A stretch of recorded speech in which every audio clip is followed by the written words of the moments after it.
Hello बच्चों। My name is Sonu Kumar Maurya. आज हम जीएसटी के सीए जीएसटी जो कि आपका सीए इंटरमीडिएट ग्रुप वन का पेपर नंबर 3 है। और पेपर नंबर 3 में आपका पता है, आपको पता होगा भाई, 50 मार्क्स का इनकम टैक्स आता है जो कि आपका डायरेक्ट टैक्स है। 50 मार्क्स की वो आती है, जीएसटी आती है जो कि आपका इनडायरेक्ट टैक्स है। तो आज हम जीएसटी का चैप्टर नंबर 2 स्टार्ट करेंगे। चैप्टर नंबर 1 का एक सेशन हो चुका है, आगे उसकी फर्दर वीडियो अपलोड कर दी जाएगी। भाई अभी हम लोग स्टार्ट करेंगे चैप्टर नंबर 2, जिसमें है आपका सप्लाई। ठीक है ना? तो सप्लाई अंडर जीएसटी। भाई सप्लाई से आपको क्या समझ में आता है?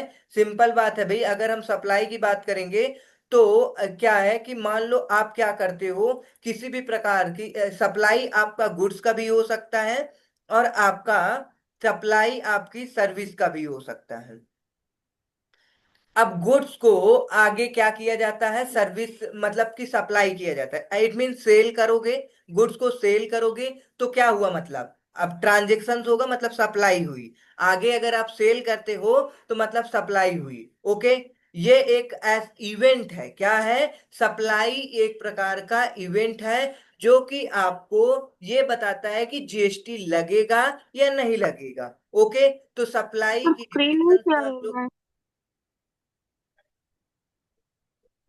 हम्म, हाँ, तो गुड्स आपका क्या होगा? सेल होगा भाई। अब ये सेल दो तरीके से हो सकता है भाई। आप विद कंसिडरेशन भी सेल कर सकते हैं और विदाउट कंसिडरेशन भी सेल कर सकते हैं। तो इसके लिए अलग अलग सेक्शंस बनाए गए हैं, अलग अलग शेड्यूल्स बनाए गए हैं भाई। तो वो हम डिटेल्स में पढ़ेंगे। विद कंसिडरेशन हो सकता है और विदाउट कंसिडरेशन सेल हो सकता है। ओके, विदाउट कंसिडरेशन हो सकता है। अगर हम बात करें, सेल आपकी इमीडिएट एग्जीक्यूट हो सकती है, इमीडिएट एग्जीक्यूट हो सकती है या फिर फ्यूचर में हो सकती है। भाई इमीडिएट सेल कर सकते हो, फ्यूचर के लिए कॉन्ट्रैक्ट कर सकते हो, फ्यूचर कॉन्ट्रैक्ट कर सकते हो। ओके, इमीडिएट सेल कर दिए या फिर फ्यूचर के लिए कॉन्ट्रैक्ट करेंगे, एग्रीमेंट करते हैं, एग्रीमेंट टू सेल कर सकते हैं। तो ये सारे के सारे, अगर ये ऐसे इवेंट्स हैं जो कि आपको क्या बताते हैं कि जीएसटी अप्लीकेबल होगा या नहीं होगा। ओके, तो बस यही चीज है, सिंपल। आगे सर्विस क्या की जाती है? सर्विस प्रोवाइड की जाती है। क्या की जाती है? सर्विस प्रोवाइड की जाती है। ठीक, सर्विस आपकी क्या क्या हो सकती है? जैसे कि मान लो आपका डॉक्टर की सर्विस है, सीए की सर्विस है, ये सारी सारी क्या की जाती है? प्रोवाइड की जाती है। हाँ, तो ये सारे सब कुछ अब हम लोग क्या करेंगे, इसको डिटेल्स में सब कुछ पढ़ेंगे। हमने ओवरव्यू देख लिया है कि इस चैप्टर में हम लोग क्या पढ़ेंगे। बस हम ये देखेंगे भाई, सप्लाई हो रही है या नहीं हो रही है। सप्लाई हो रही है तो किस प्रकार की सप्लाई है। अगर सप्लाई है तो भाई आपका सप्लाई के बाद देखेंगे कंसीडरेशन है। ओके, तो क्या हो जाएगा? जीएसटी अप्लीकेबल हो जाएगा। तो टैक्सेबल इवेंट है। सप्लाई एक प्रकार का आपका क्या है? टैक्सेबल इवेंट है, टैक्सेबल इवेंट है under GST. Okay, analyse the taxable event supply its meaning and scope. हम लोग इस टैक्सेबल इवेंट की मीनिंग एंड स्कोप को देखेंगे। Identify the transaction that will amount to supply even without any consideration. भाई हमने बताया था अभी, सप्लाई आपकी दो प्रकार से हो सकती है, विद कंसिडरेशन, विदाउट कंसिडरेशन भी हो सकती है। ओके, फिर कह रहा है identify the transaction which will be neither supply नार सप्लाई ऑफ सर्विस नार सप्लाई ऑफ गुड्स। तो हम इसका एक अलग शेड्यूल पढ़ेंगे। भाई देखो, हमने बोला कि क्या पढ़ेंगे? टैक्सेबल इवेंट पढ़ेंगे, जिसके बारे में क्या आएगा? It's meaning and scope. Okay, फिर विदाउट कंसिडरेशन हम लोग क्या पढ़ेंगे? शेड्यूल आपका 1 है, शेड्यूल 1 पढ़ेंगे। और ये सप्लाई की जो इवेंट है इसको सेक्शन सेक्शन 7 में पढ़ेंगे। सेक्शन 7 सबसेक्शन 1 और सबसेक्शन 2 ये दिया हुआ है। फिर सबसेक्शन 1 में clause A, clause B, clause C ऐसे है। फिर आपका सबसेक्शन 2 में आपका डायरेक्ट सबसेक्शन 2 ही है। ओके, सबसेक्शन 2 पढ़ेंगे। ये आपको सेक्शन 7 में सप्लाई की डिफिनीशन को बताएंगे। सेक्शन 7 में सबसेक्शन 1 क्लाज ए, क्लाज बी, क्लाज सी। अगर बात करें कि इससे विदाउट कंसीडरेशन अगर सप्लाई की बात करेंगे तो एक शेड्यूल 1 आएगा। शेड्यूल 1 को पढ़ेंगे अच्छे से। उसमें हमें डिटरमाइन करना रहेगा कि भाई बहुत सारी ऐसी चीजें दे रखी है, जैसे कि मान लो हमारा क्या है, एक फैक्ट्री है। अब ये फैक्ट्री है, अब मान लो ये क्या है, हेड ऑफिस है। हेड ऑफिस है तो हेड ऑफिस है तो भाई ब्रांच वगैरह होंगे। ब्रांच में जब हम क्या करेंगे, गुड्स को भेजेंगे, तो क्या वहां पे हम क्या भाई उनसे पैसा लेंगे क्या? विदाउट कैसा भाई विदाउट पैसे उन्हें हम ट्रांसफर करेंगे गुड्स को? तो इस तरह के ट्रांजेक्शन्स को शेड्यूल 1 में हम देखेंगे। एम्प्लॉयर एंड एम्प्लॉय के बीच, प्रिंसिपल एंड एजेंट का रिलेशंस, प्रिंसिपल और एजेंट के बीच सप्लाई, ऐसे हमारे बहुत सारे ट्रांजेक्शन्स हैं जिन्हें हम शेड्यूल 1 में पढ़ेंगे, जो कि विदाउट कंसिडरेशन होंगे। ओके, फिर भी उन्हें हम सप्लाई मानेंगे और जीएसटी अप्लीकेबल हो जाएगी। वो अलग अलग फैक्ट एंड सर्कमस्टांसेस पे डिपेंड करता है। Okay, identify the transaction which will be neither the supply. ये आपका किस में पढ़ेंगे? शेड्यूल 3 में पढ़ेंगे। शेड्यूल 3 में neither supply of goods nor supply of services. Schedule 1 में क्या पढ़ेंगे? शेड्यूल 1 में ये पढ़ेंगे कि सप्लाई ऑफ सर्विस है, ये सप्लाई ऑफ गुड्स है, इसे आइडेंटिफाई करेंगे। शेड्यूल 2 में, शेड्यूल 2 में हम क्या देखेंगे? आइदर सप्लाई ऑफ गुड्स होगा, आइदर सप्लाई ऑफ सर्विस होगा। हम इसे क्या करेंगे भाई, ट्रांजेक्शन दिया रहेगा, उस ट्रांजेक्शन को पढ़ेंगे और जानेंगे कि सप्लाई ऑफ गुड्स है या सप्लाई ऑफ सर्विस है। ओके, तो ये सारा हमारा क्या था भाई, वो आउटकम्स है। इस चैप्टर को पढ़ने के बाद जो एक सेक्शन और आएगा, सेक्शन 8, जिसमें आपको ये बताया जाएगा कंपोजिट सप्लाई है या फिर मिक्स्ड सप्लाई है। ओके, उस पे दिया टैक्सेबिलिटी अंडर जीएसटी, ये सारा है। टैक्सेबल इवेंट्स मतलब सप्लाई। अब हम इसे डिटेल से पढ़ेंगे, टैक्सेबल इवेंट क्या होता है। Meaning of supply, supply for a consideration in course or furtherance of a business activity transaction a person other than individual or member constitutes for consideration, import of service for a consideration whether are in not course or furtherance of a business। भाई service का import करोगे तो उसमें जरूरी नहीं है furtherance of business हो या ना हो, ठीक है ना। भाई सर्विस इंपोर्ट करते हो फॉरेन से, अगर मान लो आपको किसी भी प्रकार की कंसल्टेंसी सर्विस लेनी है, तो वो जरूरी थोड़ी है कि किसी फर्दर सप्लाई करने के लिए हो, वो सेल्फ कंजम्पशन के लिए भी हो सकती है, तो भी उसे हम सप्लाई मानेंगे। Activity treated as supply event made without consideration, हमने बताया है मेड विदाउट कंसिडरेशन को हम शेड्यूल 1 में पढ़ेंगे।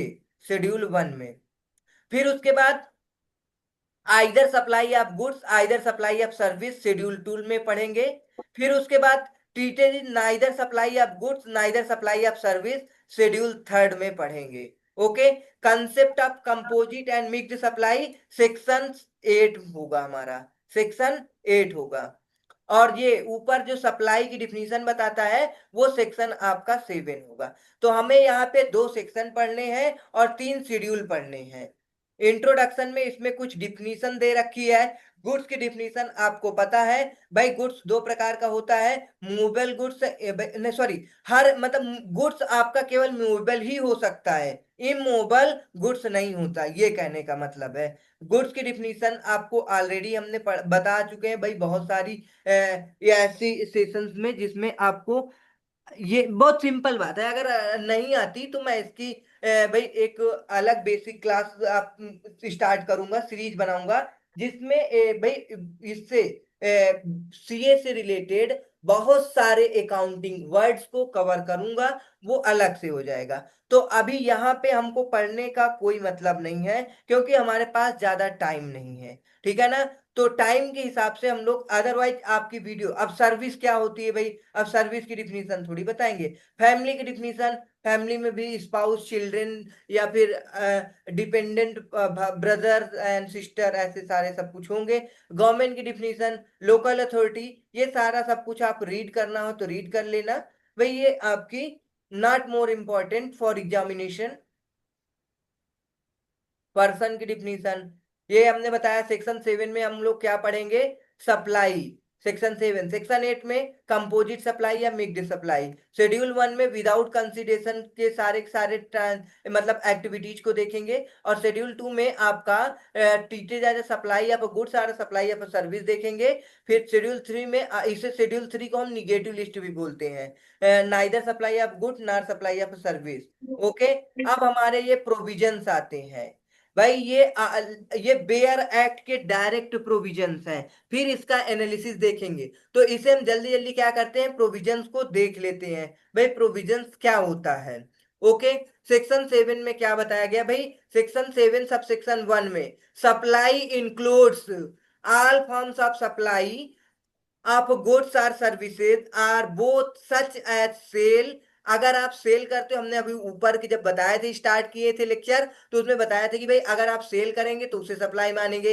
ट्रांसफर करेंगे भाई, कुछ भी चीज आप ट्रांसफर कर सकते हो, आपको पता ही है भाई, आप शेयर वगैरह डिबेंचर वगैरह ट्रांसफर करते हो। बार्टर होता है, एक्सचेंज होता है, लाइसेंस होता है भाई, लाइसेंस वगैरह आपको लेना पड़ता है, तो वो भी सप्लाई में आ जाता है और उस पे जीएसटी आपको लग जाता है। Rental, lease, disposal, made and agreed to be made, मैंने बताया था कि आपका जो है कोई भी सप्लाई जो होगी, सप्लाई वो आपकी इमीडिएट सप्लाई भी हो सकती है, ठीक है ना, ये सारी की सारी और agree to be made for a consideration by a person in the course of furtherance of a business. ये इंपॉर्टेंट है, in the course of furtherance of business, ये आपके कीवर्ड है, याद रखना।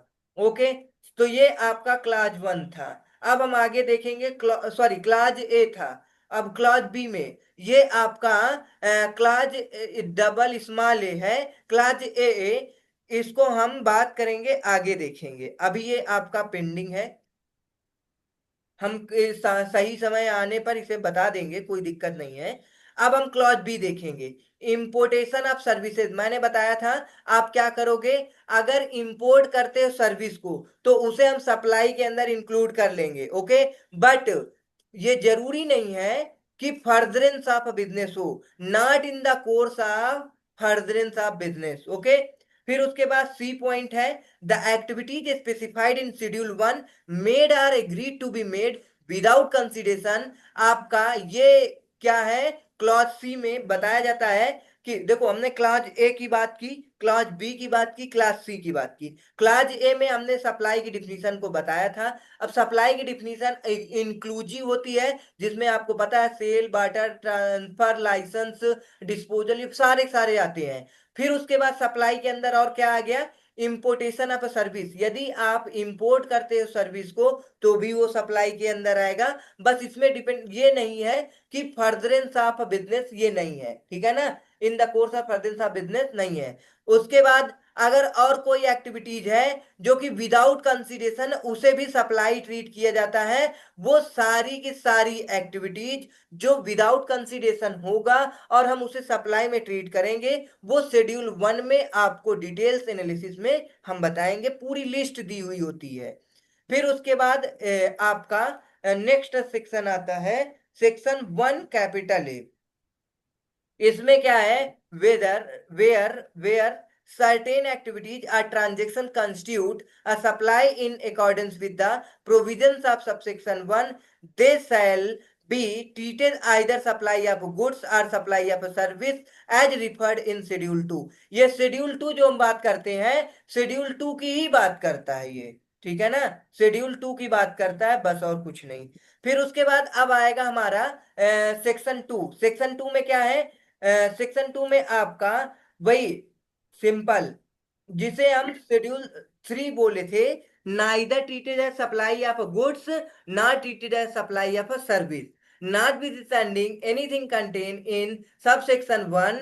इसमें क्या है, आपका क्लॉज ए है, क्लॉज बी है। क्लॉज ए में एक्टिविटीज एंड ट्रांजेक्शन स्पेसिफाइड किए गए हैं इन शेड्यूल 3। आर देखो, आर लगा है, क्लॉज बी में भी बताता है। Such activities or transaction undertaken by the central government or state government. मतलब इनको नोटिफाई कौन करता है, या तो सेंट्रल गवर्नमेंट नोटिफाई करेगा या तो स्टेट गवर्नमेंट नोटिफाई करेगा। Or any local authority in which they are agreed as a public authorities as may be notified by the government on the recommendation of the council. भाई clause B में कुछ भी नहीं है। आप ये समझो कि क्लॉज ए में जो सारी की सारी एक्टिविटी ट्रांजेक्शन को शेड्यूल थर्ड में स्पेसिफाई किया गया है, वो सारी एक्टिविटीज को कौन स्पेसिफाई कर सकता है, आपका सेंट्रल गवर्नमेंट कर सकता है, और आपका सेंट्रल गवर्नमेंट के साथ स्टेट गवर्नमेंट कर सकता है। ओके, तो या फिर कोई लोकल अथॉरिटी नोटिफाई कर सकता है। कैसे? एज में B notified by the government on the recommendation of council. तो ये आपका क्लॉज बी ज्यादा इंपॉर्टेंट नहीं है, क्लॉज ए के बारे में ही बात करता है। अब सबसेक्शन 3 आया। सबसेक्शन 3 में भी कुछ नहीं है, बस subject to the provisions of subsection 1। हमने सबसेक्शन 1 में किसकी बात की थी? सप्लाई की बात की थी। सप्लाई क्या होता है, सारा सब कुछ। और उसके बाद 1 कैपिटल ए में बात की थी किसे, जिसे हम देखते हैं कि भी treated as a supply of goods or treated as supply of services, जिसे हम क्या बोलते हैं, शेड्यूल 2 बोलते हैं इसी को। उसके बाद सबसेक्शन 2 को आप जानते हो शेड्यूल 3 बोलते हैं। ओके, गवर्नमेंट में on the recommendation of the council specify by notification the transaction that are to be treated as, सारे के सारे ट्रांजेक्शन को नोटिफाई सेंट्रल गवर्नमेंट या फिर स्टेट गवर्नमेंट करती है। फिर क्लॉज ए क्लॉज बी, भाई neither treated as supply of a service, neither treated as supply of a goods. तो वही चीज को फिर से इसमें, तो क्लॉज 3 वो सॉरी सबसेक्शन 3 इंपॉर्टेंट नहीं है, बिल्कुल सिंपल है वही सारी। अब आपको क्या करना है, ये सारे प्रोविजंस का एनालिसिस है, उसको हम डिटेल्स में पढ़ेंगे और डिटेल्स में समझेंगे। आपको इसको मैंने पढ़ने के लिए दे रखा था आगे। अब हम देखते हैं आपको कहाँ पे क्या डाउट है। ठीक है, आगे हर एक चीज को इसमें प्रॉपर एनालिसिस किया हुआ है। ओके, थैंक्स फॉर वॉचिंग, मिलते हैं नेक्स्ट सेशन में।